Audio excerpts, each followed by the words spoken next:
Anybody has a hard stop here? Anybody has a hard stop at 3? We may just go to 3:05, but is that okay? All right, perfect.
Our event, after all, it's lunchtime.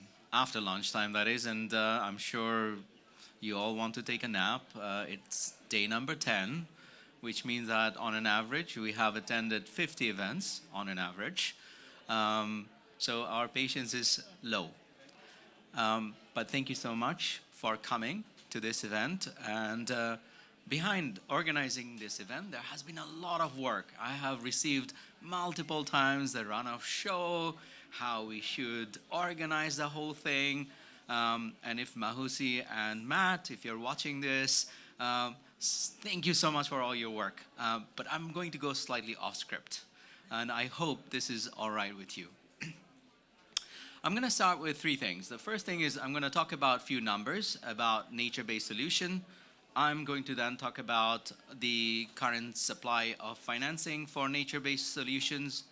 And then I'm going to talk about how we are going to be structuring this discussion. This is not about a presentation. We want to make it interactive. We want to actually have a discussion. So let me start with a few headline numbers. My first headline number is the fact that nature-based solution offers $10 trillion business opportunity. That is $10 trillion business opportunity. And if you think about the potential for creating jobs, we are looking at 385 million jobs. That is 385, almost equivalent to the size of the population of the entire United States of America. So imagine the potential. So in terms of some of the solutions, there are various different solutions when it comes to nature-based solutions. You have soil, you have agroforestry, and if I take agroforestry into account, for every dollar that we invest, the return could be between $1.2 to up to $4. So it not only offers a business proposition, but actually it creates a lot of growth opportunity. So that's the context. Now, in terms of the actual supply of financing for nature-based solution, we are looking at approximately 154 billion US dollars. That is the number from 2022, based on the State of Finance for Nature report. And out of that, approximately 58 billion US dollars has been spent on biodiversity and landscape. If you think about agriculture, forestry, fishery, we are looking at 26 billion US dollars. But the concerning factor is when it comes to the smallholder farmers, and that is our target audience as far as IFAD is concerned, we are looking at only 0.8% of the total climate finance that has flown to the smallholder farmers. And that is the data from 2019-2020. And it is actually a drop by 44%. So it's a drop from 10 billion US dollars to 5 billion US dollars. How much have we spent on McDonald's last year? 34 billion US dollars. That is the perspective. So smallholder farmers are getting so little, yet they are producing over 30% of the food that we are eating. So we obviously have got a challenge when it comes to the needs, when it comes to the demand versus when it comes to the supply. The question then is, how do we ensure that we can increase not only just the scale of climate finance going to nature-based solutions, but also volume and, importantly, quality. Let's not forget about the quality of finance that is going to nature-based solutions. And this is exactly what we will be discussing over the next 45 minutes. We have a fantastic panel. The way we have structured this discussion, we're going to start with a framing presentation, and then there will be 3 panel members. We have very specific questions for them. We will then open it up for questions. So please do ask questions. I just want to test whether you're awake. So maybe I'm also going to be asking you questions based on the presentation that we hear today. And then finally, we are going to have closing remarks, and that will be from our AVP, who will be joining us shortly. So we have people here in person, but let's not also forget people here who are watching us, who are attending this virtually. Now, let me invite the panel members. Carlo, if you can please take a seat. All the panel members, if you can come in front and take a seat. Oh, yes, we have our friend from FMO. Thank you so much.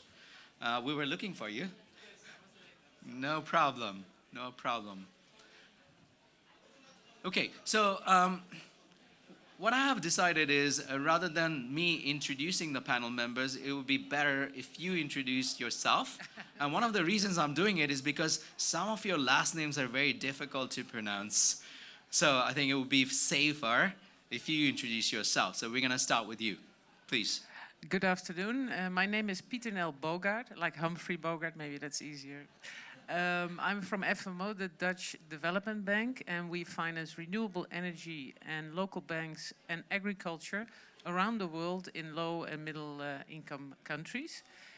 Our portfolio in agriculture is about 2 billion. It sounds maybe a lot, but in the scheme of things in worldwide finance, it's not so big.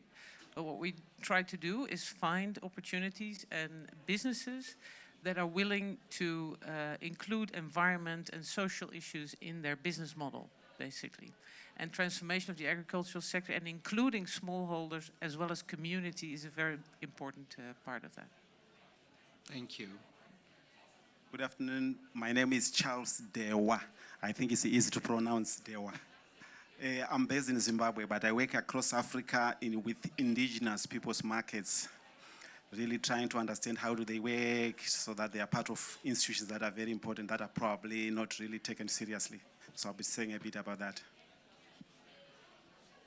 Hi everyone, my name is Michael Werenen. I work for the Nature Conservancy. We are a global conservation NGO. We're present in about 80 countries with about 5,000 staff around the world. And I lead our work engaging the private sector around food and agriculture. Thank you. My name is Carlo Fadda. I work for the CGIAR, specifically for the Alliance of Biodiversity International and SIAD.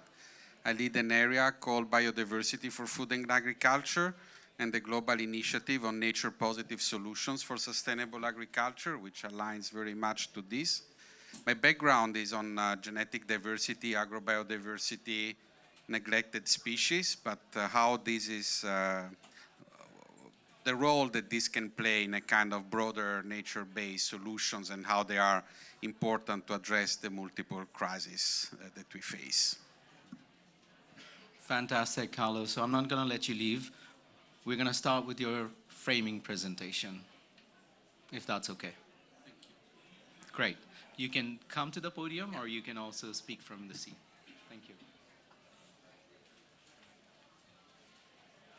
Yeah, thank you, and it's really an honor and a pleasure to be on this panel and to be able to frame the conversation, which is not easy. It's not an easy task because we've heard there is a lot of potential, a lot of opportunity.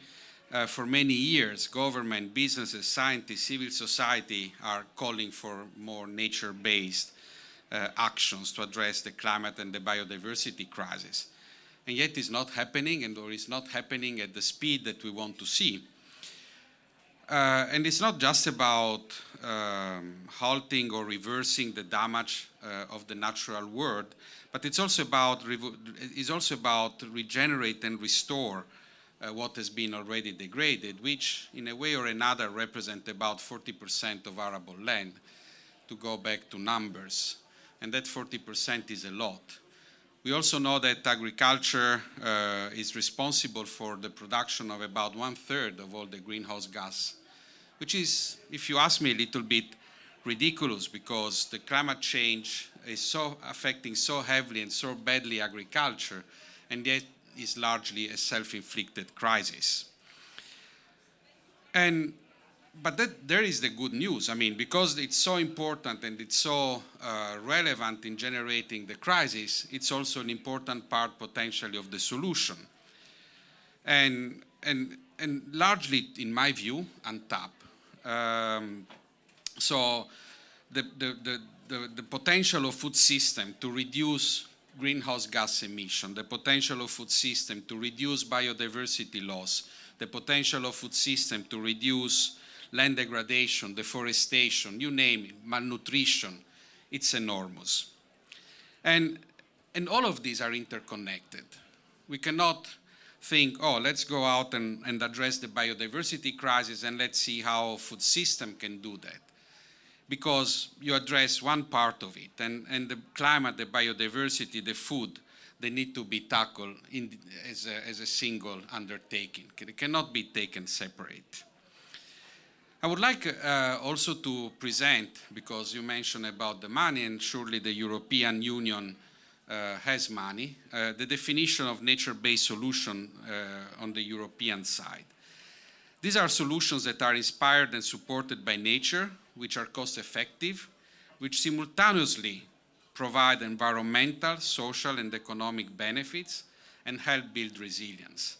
Such solutions bring more and more diverse nature and natural features and processes into cities, landscapes, seascapes, through locally adapted, and that's another key word, locally adapted, resource-efficient, and systemic intervention.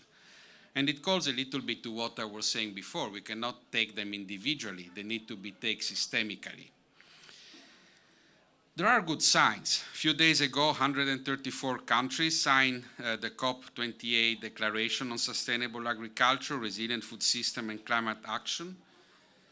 And I hope, because then we have seen, I mean, the first day was really super exciting. Then we've seen that food systems are not in the global stock taking. The talk around the Sharm el-Sheikh, previously known as Coronivia process, has stopped. So it's a kind, from my point of view, a little bit of a mixed perspective around how this is going. But there are some keywords that, in my view, are really important. In the declaration, there is, what this highlights is the maximization of climate and environmental benefits of food system, containing reducing and reversing agriculture's harmful impact, conservation, protection, and restoration of natural ecosystem with a focus on enhancing soil health and reducing food waste. And all of these are important features of nature-based solution, the way are defined by the UN, by European Union, IUCN, etc. So this declaration calls for truly sustainable and nature-focused approach to how we produce and consume food. Obviously, we need to maybe talk a little bit less, and we need to walk a little bit more on this. So we need to move beyond the words. And we can imagine, we can see how a nature-positive future would look like. You have healthy forests and oceans, you have no more species extinction, you end the pollution and dirty waterways, and agriculture has a lot to play with that. If you think how the water is polluted from the fertilizer and the leaching of nitrogen, some are called death zones. There is no life, finished. And we know some of them. It was mentioned by the moderator, agroforestry, sustainable livestock that can eliminate or significantly reduce methane emission, regenerative agriculture to restore soils and captures carbon, more forest generally in production system beyond agroforestry. So we have some of the solution. I would like to emphasize one in this conversation, which I think is relevant for the indigenous knowledge and the use, and that is agrobiodiversity. There are about some 5,000 crop species, and only 3 crops, rice, wheat, and maize, account for 50% of human caloric intake, and they cover about 40% of the total arable land. And that needs to be reversed. And once again, we have evidence and we have work done in the past that can show how this can be done. One example is the nature-positive solutions that are currently living, where we revive dozens of traditional leafy vegetable crops. They're now declared intangible heritage by UNESCO, so important they are. We have been working with IFAD in many countries across the globe to develop a comprehensive approach to promote neglected and underutilized species from farm to fork, addressing barriers and obstacles to their use with very clear framework to use news for improving nutrition and income. And all interventions boosting production of traditional vegetables, nutritious minor cereals were designed to address specific challenges and constraints identified with local community. So we go back to the need to identify those local solutions. In Colombia, we are working on circular economy with circular economy entrepreneurs whose nature-positive businesses rely on organically produced fruits and vegetables. And some of them, they bring up to 100 programs to weekly city markets across the country. And that is another thing that I would like to emphasize. We need to have closed circular economy. We need to bring back as much, there is no waste in agriculture. There are only resources that can be reused. And if we don't do it, and if we treat them waste, then we are missing opportunities for energy, of course, that is one. So we can work to turn rural waste into fertilizer, organic pest and control, source of protein for people, livestock, pets, energy, in many different ways. But still a lot needs to be done. First of all, we need to have an outcome-based thinking. That is important because we talk about local solutions, so we don't have a one-size-fits-all that we can upscale to the entire globe. No, we need to look for solutions that are locally adapted, and so we need to set where we want to be. So we can have a location, we want to be here in terms of our indicators, in our monitoring framework. You can take this path, you can take that path. You can have a lot of those different solutions, many of which are based on the indigenous knowledge and traditional knowledge, because we know that over time all these solutions have been working for many, many, sometimes thousands of years. So that is one of the key aspects, that we need to have an outcome-based thinking. We need to understand that there is a need to merge and to match technologies with local knowledge. Drones, monitoring systems are all aspects, digital agriculture, that can all support communities to develop more effective and more efficient solutions. But the knowledge about the environment and the crops is vital to be included in these schemes. Governments, policy agencies, investors, donors need to put money into that. Research has to strengthen their capacity to produce evidence on nature-based intervention, providing clear framework to measure how much carbon can be stored in soil, how much can we increase production from these more agro-biodiverse farms, how much can we improve diets by having agro-biodiverse farm. Big data, all of these, each of them is a super complex thing to monitor and to measure, and so big data comes into play if we want to really demonstrate that this is possible and this is able to address all the challenges. So huge opportunities, huge technical knowledge that we already have. We need to walk the talk. And I think we owe this to our children and grandchildren. They are the one to whom we are leaving our world. And at the moment, we all look how this 1.5 degrees is challenging, and the various extreme events that we face, and maybe also to our ancestors who left us a habitable planet. So the promotion and adoption of agro-diverse, and I'm closing, and nature positive requires nothing less than the paradigm shift.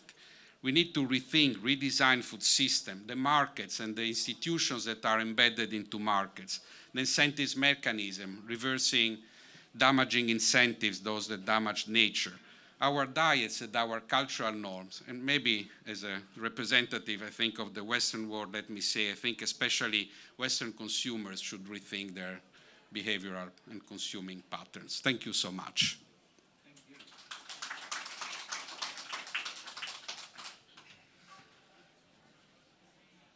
Fascinating. I picked up 7 key messages. 30% emission is coming from agriculture. It's a challenge, but with that comes huge opportunity. Carlo mentioned about a nexus approach. Having that integrated approach is absolutely critical. He also talked about 3 things: social return, economic return, and environmental return, and he mixed it up also with resilience. So these are absolutely critical factors when we are thinking about nature-based solution. We heard about the food system declaration, which obviously is a great signal coming from different countries. We can surely use this as a launch pad for further fast-tracking nature-based solution. He also talked about agrobiodiversity, circular economy as examples. Important to think about outcome-based thinking, and of course, it has to be evidence-based. Big data has an important role to play. We heard about how to blend the indigenous knowledge with technology. So I'm gonna build on that, and I have a question for Charles here. Charles, if you can tell us a bit more about how is IP market, Indigenous People Market System Reform, promoting climate resilience with genetic diversity, ecologically and nutrition sensitive indigenous food system. Charles, over to you. Thank you very much. Thanks, Carlo, for setting the scene. I like your emphasis on markets. I work with markets, and I've been studying these markets for more than 10 years now. And by markets, I don't mean supermarkets, I mean people's markets. I think when you go to an African city, you can visit, for instance, Rwanda, you go to Kimirongo. If you are in Uganda, go to Nakasero. You see what I mean by a market. These are unsung heroes of African food systems. And that's where the majority of food goes. They use principles of indigenous commerce to really trade. They are also knowledge-sharing platforms. And I like it when we talk about indigenous knowledge systems. You can almost see them in the markets. Nature-based solutions, I think the demand side is very important. It's good, yes, we can produce as much food as we can, but what happens with the demand side? That's where the markets become very important. For the start, indigenous people's markets, they increase the demand and consumption of indigenous food, which is grown naturally. Over the past few years, we have seen demand for indigenous fruits, indigenous vegetables in most African countries. This is being triggered by a realization that maybe natural remedies are very important, and we see the medical field influencing some of these trends. A second thread is to do with the importance of these markets in showing return on investment from water, soil, and even microclimates. I'm sure we saw what happened during the COVID era. A lot of people ended up depending on their local food systems. And the return on investment that we see is usually from these markets because they take volumes. They don't usually grade food to say this is grade A, grade B only. They take almost everything. That's where people participate. So really, return on investment is in there. And then they also direct investments. For example, investment priorities for smallholder farmers. There have been cases where farmers have been producing cotton. But then when the cotton market collapsed, they moved to sweet potato, they moved to yams and others. That kind of signal comes from an indigenous people's market because it is those markets that take a lot of sweet potato, a lot of other yams. These are locally produced foods. Another important dimension is tracking seasonality of food systems. As we are in a changing climate, seasonality is a very big issue. Local people can know about their only season, but a bigger market in the city can consolidate seasonal signals from many communities, and it informs government to say, here's how you can plan. Seasons are shifting. That comes from the indigenous people's market. Another one is restoring identity, which is a very big issue. In a globalized world, it's very important to associate food with this particular region, a particular identity, indigenous people, culture, values, and everything, which sell a commodity. We see this indigenous people's market as well. And then another one is redistributing resilience. There are many cases where commodities from a high production area end up being distributed to low production areas. A neoliberal market cannot do that because it focuses on profit only. They will produce only value chains that make money and export somewhere. But an indigenous people's market is a way of distributing food. It's more of a distributor of value. Resilience then gets distributed, and then you wonder why, when there is a drought, how do people continue to survive? It's because of these markets, and they are really unsung heroes. They're not even documented in most cases. And then the last one is protecting indigenous food from infiltration. There's a lot of food coming from elsewhere into Africa. We see a lot of it. Indigenous markets are the ones that protect. Can you wonder why are some of the yams, some of the small grains continuing to exist when there's no advertising? It's because of these markets. They have a way of protecting them against infiltration from other markets. So in a big way, this is how I see indigenous people's markets really elevating nature-based solutions in a big way. And this cannot be done by any other market. Some of the markets really have got ways of working, which I think neoliberal markets, they focus, or they are a bit narrow, and they focus on quality, efficiency, and other things. What about other commodities that are produced, without even focus on efficiency? These are indigenous people's markets. So really, I think I like your emphasis on indigenous knowledge systems, Carol. This was very useful. So I see really, these are some of the unsung heroes of food systems. In a changing climate, indigenous people's markets need a lot of attention, including even resources. There's a lot of money going into shopping malls, into supermarkets, into processing companies. What about these markets that I'm talking about? It's not there, you see. So this is my case. Thank you. Thank you so much. Super interesting. You talked about people's market. Building on that, my next question goes to TNC, Michael. If you could tell us about how TNC is helping to leverage public and private sector financing to support this kind of people's market. And if you could specifically focus on Asia. Thanks. Yeah, so we at the Nature Conservancy, it's in our name and it's in our DNA. I mean, we come from the environmental perspective, but we recognize that it's critical, to Carlo's point, to really address economic, social, and environmental components for the food system. And so in Asia, we work extensively, particularly in China. And in China, we have launched several, actually, of what we call water funds. These water funds are actually really interesting mechanisms to link urban and rural areas. As many of you know, I mean, Asia in particular is rapidly urbanizing. You've got countries like China, where the vast majority of people now live in very large urban areas. Those urban areas are not only markets for food, but they're also destinations for water. And so with the water fund model, we've been able to leverage public investment from water utilities, from hydroelectric operators, as well as private sector investment from things like beverage companies, from tech companies, to actually invest upstream in the watersheds that support these major cities, to actually invest on farm, to help citrus farmers adopt cover cropping, to help tea plantations put in better riparian buffers and terracing and other nature-based solutions that actually ensure a stable supply of clean water, not only for the farms and the local communities producing food, but also for the tens of millions of people downstream that rely on it. And so this is an interesting model that we've actually rolled out in Asia, we've rolled it out in Africa and Latin America. And what it really does is take nature-based solutions as a means of delivering resilience from a water supply perspective, but also increasing the resilience and the economic opportunity for small-scale producers.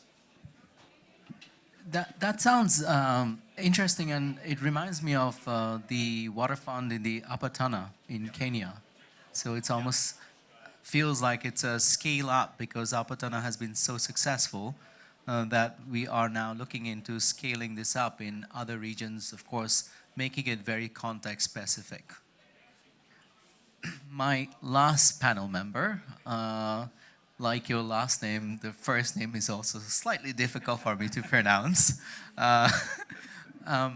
But my question to you is about FMO investment. What are you doing when it comes to nature-based solution? How are you focusing on it? And how are you thinking about strengthening, reshaping your investment so it goes to nature-based solutions? Yeah.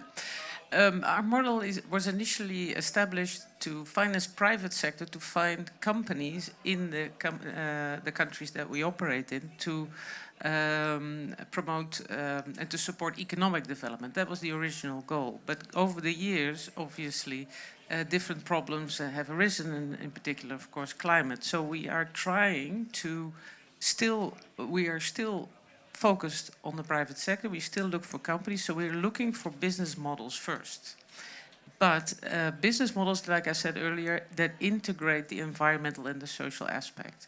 And if we can find companies that are working with nature, that is even more interesting. So we are able to offer them longer-term loans.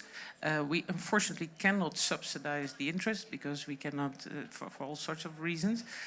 So it's not cheap, I always say to the clients, to manage expectations, but still we manage to provide funds in areas where there's none available. or little available. And one of the examples, what we try to do is also find companies that are successful and can work as a change agent, we always say. For instance, in Vietnam, we are financing a shrimp farm, which is producing organic shrimp, not only organic in production, so they are organic producers, but they do it protecting the mangroves. So that's a very unusual, a very good example of what you can do in Vietnam, which is a big shrimp producer. And if they manage they are successful, and we're hoping that others will replicate this. And by the way, they're also involving, I wrote it down, 1,200 smallholder farmers, and they're looking to integrate 7,000 smallholder farmers into that model. So there's not a lot of those around, but if we find them, we jump on it to see if we can support them financially and also with technical assistance to help them reduce risks. And in the end, we would like commercial banks to take over so that they don't need us anymore, so that it's a viable business that has integrated nature in their business model. That's how we try to do it.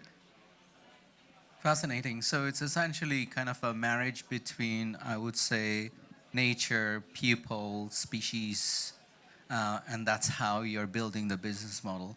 Thank you so much. I'm going to open up the floor for any question. Of course, let's not forget about people who have also joined online in case there is any question. Any question from our audience? Like I said, after lunch, it's not an easy time. Yes, we do have a question, an icebreaker.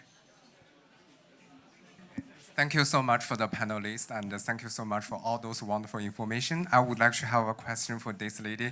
Sorry, I forgot your name. Peter Nell. Okay, Peter Nell. So I would like to mention one thing. I'm from Canada. I'm a Canada researcher in resilience. My research focuses on how can we collaborate with local business and to use research to support them. So I would like to ask about, from your perspective, do you have any program could engage university-based professors like me and researchers? We can use our research evidence to better support the local business and to support them to maybe waste more time and money and focus on what is important things. If you also funded those programs, if you have any examples, could be shared? Well, in general, we are really keen to use research in our strategy and in our investment decisions. But we use the research that is provided by the big organizations, by FAO, IFAD, and CGIAR. So we don't have separate programs within FMO for research. We support some of our clients helping their people in education. That's what we do. But that's unfortunately, as much as I would like to, I cannot help you there. But maybe others can.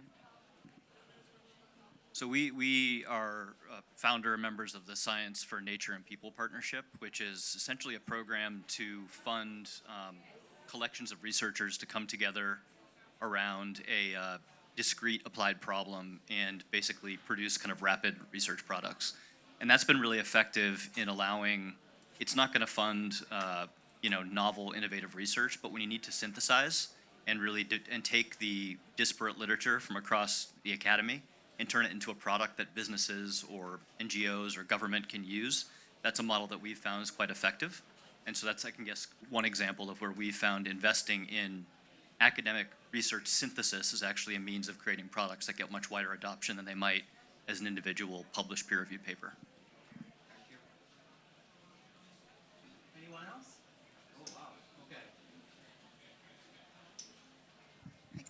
Thank you very much. My name is Wei Zhang from International Food Policy Research Institute.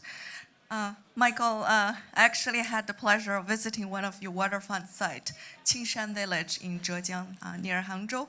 And what I learned is after the waterfront supported the farmers to conserve the watershed and improve the water quality, it actually helped create ecotourism in the village. So attracted B&B, restaurant, locally sourced food and all that. So I just want to add that because this started with the water conservation initiative, improved the environment, and created a green economy development opportunities. Thanks. Thank you. Should have had you speak about our example. We did a better job. Yeah, hello. Pete Falloon from the Met Office Hadley Centre and University of Bristol. It was for Michael, actually. I was interested, the water fund work, I understand, is also partly in reducing pollution upstream. And it might sound like a daft question, but there are different reasons people apply fertilisers for maxing out yields or for quality, reasons. Is there a dominant mode of that in China? It's just, there might be some interesting things to understand around better forecasting of yields to know, to advise on also how we could sustainably reduce applications as well. Yeah, I mean, we've done a lot of work. In the context of this water fund, there is a little bit of work in China around fertilizer management. I mean, as you know, China has some of the highest rates of fertilizer use on the planet, and so there's a lot of room to optimize nutrient management. Where we've had, I would say, more success is in some of our water work in the US. We've been pushing nutrient management solutions, including nature-based solutions such as edge of field and riparian restoration, constructed wetlands for quite some time. And it's hard because farmers, to your point, apply fertilizer for a reason. You have to feed your crop. And you often want to feed your crop to hopefully get your best yield ever. So you often apply a little bit more than you may need for what your actual expected yield is. So we've had some success there, but we haven't, we still had, Carlo mentioned the Gulf dead zone, and we've got similar things in other parts of the world. It's a really challenging problem. I think precision, there's basic things, split applications of nitrogen, not applying in the fall. There's things that you can be doing that make a lot of sense from a nutrient management perspective, but I do think, and especially in smallholder markets where fertilizers are often prohibitively expensive, there's a huge opportunity to help more precisely apply and manage fertilizer.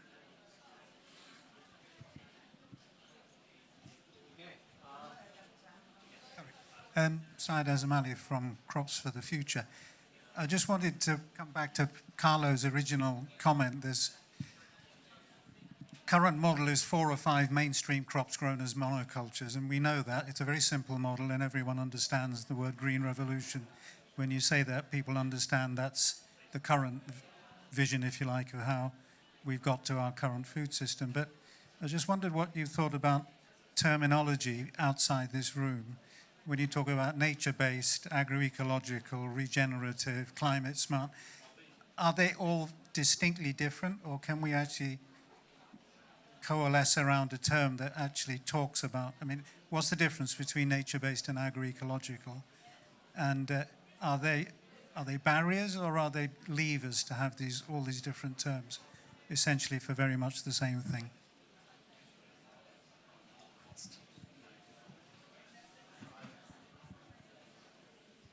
Yeah, thank you, Syed. I really, it's a challenging thing because some of these words have political connotation. I think they are different. They have different philosophical principles behind, and they have different, different philosophical principles at times. But we did a study with UNEP, the environmental program, and we found out that all of them, at least between 70 and 75% of the practices that are used within those different frameworks, you can add climate smart agriculture, they are very much the same. So there is not so much difference in terms of the practices that those different frameworks are using. So yes, there is a difference in the principle, there is no difference on the practice, and that's why I was promoting the idea of work around outcome-based, because then you are agnostic a little bit and you start not having those conflicts about which framework, but you really look where we want to be in 20 years from now. You set the target, and then it depends on the preference of countries, policymakers, researchers, different stakeholders, how you reach there, no? And so that was the sense of having this outcome-based part, really try to reduce the tension that can arise by using different terminologies.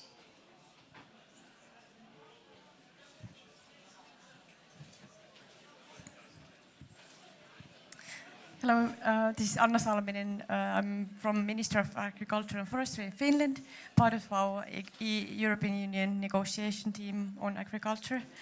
And it was also, thank you for bringing this linkage also to this event. It's very interesting for me to be here because these are just the words we are also trying to introduce and keep in the texts, in the negotiations, because we see that they are speaking about important issues and for sustainability. And it's interesting for me to hear about these markets and everything, bring a bit more flesh to the whole.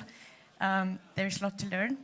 And my question is that, do you see the linkage as in a development bank or investing in sustainable solutions to the negotiations, and what does it mean for you, what we are actually doing in this context on UNFCCC? Thanks. Well, thank you for that question. Basically, why are we here? And we think it's extremely important because it's not the private sector or the banks that can solve these huge challenges. We need to do it together. I know that has been said a lot, but it's really true. We need to find each other, learn to speak each other's language, because I come from a commercial bank and it took me really a long time to understand the language that I was operating in again, and to understand what the drivers were and how they look at things. And because if you speak each other's language, you also understand that in the end we want the same thing, but we may differ slightly about how, and but that in the end, like Carlos was saying, 75% is the same of what we want. But you have to find each other, and then you can work on solutions, what we're all craving for, right? Because it's time for action, and promises are good, but progress. And that means that you need to agree on how you're going to move forward. So for us, it is very important that we are here to talk to the policymakers, but also to the NGOs and to research and all the organizations to understand how they look at the sector, what they find important, and also to bring the perspective from the private sector, because you need each other to change things. So that is why. Does that answer your question?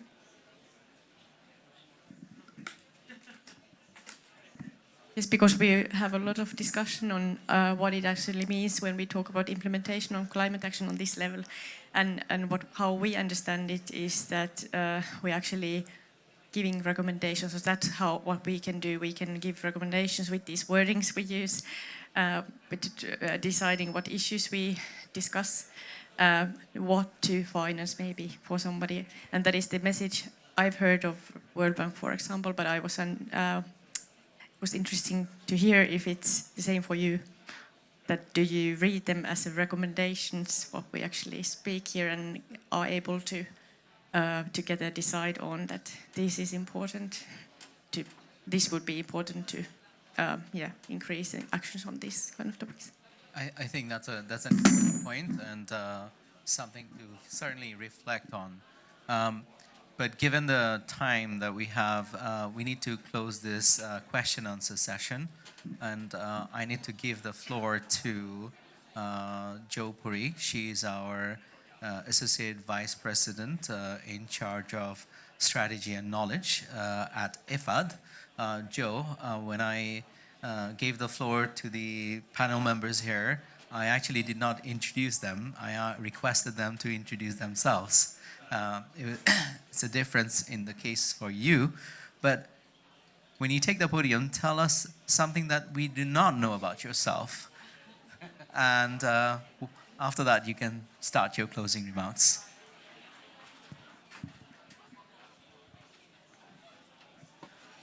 Thanks, Johan. I should never take it lightly when you ask me to do a closing, clearly. What do all of you not know about myself? Oh goodness. Okay, one is a cheap getaway. So this is my 8th day at the COP. You didn't know that. No one knew that. But okay, I cycled 1,300 kilometers across India 7 years ago. Wow, that's impressive. So, okay. So, very nice to meet you all. Sorry I came in late, but I did get a little bit of a debrief on some of the remarks that were coming in. I'm Jo, and I am the Associate Vice President at IFAD. One of the key things that I think IFAD has found really important and useful within the context of nature-based solutions, and I think many of you have variously spoken about it, is that there are three aspects to some of the strategies that help us to adapt, and nature-based solutions definitely at the forefront of it. While nature-based solutions in terms of the quality of what it can deliver, both for mitigation as well as for adaptation, is right up there. So first, I think we should all recognize that if we didn't wear our mitigation or our adaptation hats, that nature-based solutions is really one of those niche package of interventions that allows us to get benefits both for mitigation as well as for adaptation. Second, to recognize, as we did in just in a paper that we've also brought out with the NDC partnership and that we will be inaugurating tomorrow, is that with nature-based solutions, there is a triple benefit that we've got to recognize. One is the avoided losses, right? Because you're also helping a lot of the stakeholders to essentially build that into your interventions.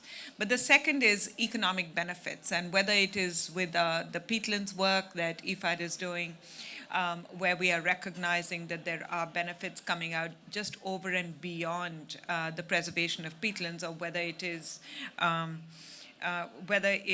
the AMD, so this is the Adaptation for Climate Change in the Mekong Delta investment that IFAD is supporting. We're recognizing that there are economic benefits over and above the avoided losses, which is the second dividend. And the third dividend is really recognizing that we are also safeguarding the environment, right? So there are three dividends that are associated with nature-based solutions that we are really proud of, and we really think it therefore should be a strategy that we should also focus on.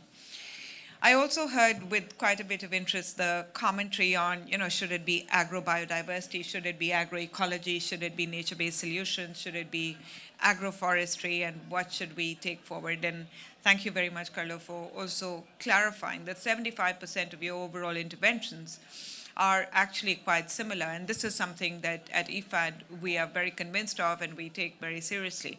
I think the one other thing that I would add to that is the genesis of why these terms came around. But for IFAD, that is really focused on agriculture and on food systems, and putting both people and planet in front of us as our primary stakeholder. I think it becomes really important to recognize that the genesis of those terms have meant exactly the same thing. And so more than 65% of our overall portfolio is devoted to agroecology, for example. And this was before agroecology became the buzzword that it is today. Right. So we also know that projects and investments, and we've got a current portfolio of more than $8.5 billion. We know that investments that take on agrobiodiversity and or agroecology are far more successful in being impactful across the spectrum for all of our stakeholders, but also for biodiversity as well as with respect to adaptation and resilience than those that did not take on agroecology. And we've looked at the data now. So that's important. But the second thing is also recognizing that incorporating nature-based solutions in our and agroecological practices, for example, into our investments, also means that we are far better able to achieve the ownership from our key stakeholder group. The key stakeholder group for IFAD are the rural poor and the small-scale farmers and producers. And guess what? The evidence, and we just brought out an evidence review on this, small-scale producers and farmers who cultivate plots of land less than 2 to 5 hectares of land, or less than the median, essentially, are far more likely to adopt agroecological and nature-based solutions than those that are larger, and I think there was a reference to this in your panel as well. And so there is a far greater ownership of these practices than we've seen in many other interventions and many other practices and investment priorities that we've taken forward. I think the last thing that I quickly want to talk about is financing. Finally, everything comes down to money. And the important thing is really recognizing that there is a triple dividend that has to be had, and I know our colleagues from FMO spoke about it, that has to be had. But in all of that, building, and with the Global Biodiversity Framework Fund, we're recognizing that there are two critical challenges. One, even though there is new resources coming into thinking about biodiversity, and for IFAD, because we are looking at agriculture, biodiversity, and the combination of biodiversity and agriculture essentially gives us agrobiodiversity or agroecology. I think it becomes really important to see that there is a bankable pipeline of projects. And those are not easy. In a conversation that I was at in Vancouver, many of the MDBs spoke about the paucity of these bankable projects and investments because NDCs and NAPs traditionally do not convert a lot of their intention into something that is investable on the ground.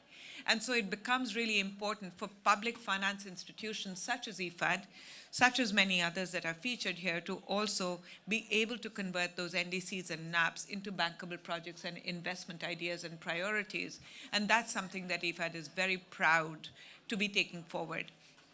And the last point is really to be thinking about benefit sharing while we think about financing platforms. So while we've got a taxonomy of key activities that make interventions and investments on the ground eligible for funding coming from IFAD, because we are focused on small-scale producers and farmers, and that taxonomy is available for any of you to look at, it becomes really important to also think about benefit sharing, how we can truly take the benefits from one of the three triple dividends that I spoke about and ensure that it goes back to the small-scale producer and farmer.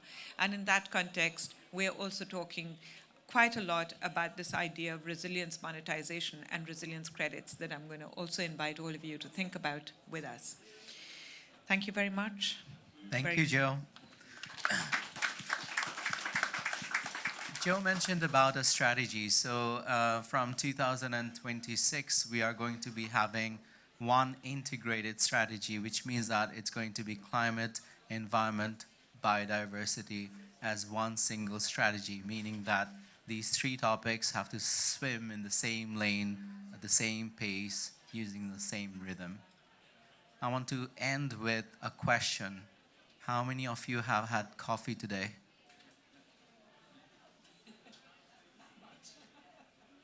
Did you know that to produce 1 cup of coffee, you used 140 liters of water? Next time you drink coffee, think about nature-based solution. Thank you very much.